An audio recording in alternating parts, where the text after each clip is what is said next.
ভোর রাতে যখন সাহারি খেতে উঠবেন, আপনি তো সাহারি খেতে উঠেন, আপনি জানেন ওই সময়টার দাম কত? আমরা বেশিরভাগ মানুষ জানি না ভোর রাতের এই সময়টার দাম কত।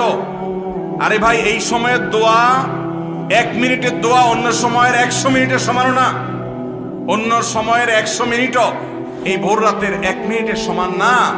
এত মূল্যবান সময়। সাহারি খেতে উঠছেন, সাহারি খান, ভালো কথা, কিন্তু সাহারি খাওয়ার আগে পরে 10টা মিনিট জায়নামাজে মুসল্লাতে দাঁড়ান, একটু 2 রাকাত নামাজ পড়েন। এই সময়টা দোয়া কবুল হয়। আল্লাহ ডেকে ডেকে বান্দাকে দেন। একটু হাত তোলেন, চেষ্টা করবেন তো ইনশাআল্লাহ। আপনার বাসার এক কোনায় চলে যাবেন, একটু আলো আধারিতে চলে যাবেন, সেখানে গিয়ে বসে আল্লাহর কাছে একটু কথা বলবেন। সিজদা চলে যাবেন, সিজদা গিয়ে আল্লাহর সাথে একটু মন খুলে কথা বলবেন। আল্লাহ, আমি অনেক গুনাহ করেছি, আল্লাহ আমি অনেক পাপিষ্ঠ। শুনেছি আপনার রাসূল জানিয়েছেন যে এই মাসে নাকি আপনি অনেক পাপিষ্ঠকে মাফ করে দিবেন।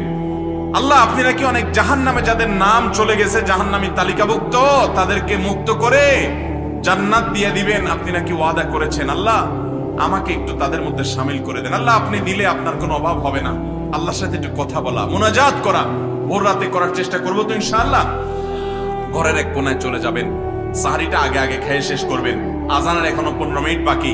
চলে যান এক কোনায়, ওযু করে দাঁড়ায় যান 2 রাকাত নামাজে, চলে যান সিজদায়, একটু দোয়া করেন। নিরিবিলি জায়গা যদি বাসায় না থাকে, ছাদে চলে যান, মসজিদে আগে চলে যান, এক কোনায় চলে যান। এই সময়ের 10টা মিনিট অন্য সময়ের ঘন্টাকে ঘন্টার চাইতে মূল্যবান। চেষ্টা করবো তো ইনশাআল্লাহ।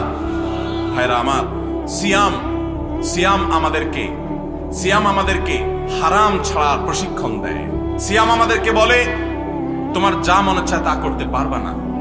অনেক অবৈধ কাজ করার সুযোগ আসে, তোমার মনেও চায়, কিন্তু করা যাবে না। কারণ যে তুমি রোজা রয়েছো, রোজা রেখে তুমি ট্রেনিং নিয়েছো যে পানি থাকলেই পান করা যাবে না, খাদ্য থাকলেই খাওয়া যাবে না, ক্ষুধা থাকলেই খাওয়া যাবে না, আল্লাহর ভয়ে বেঁচে থাকতে হবে।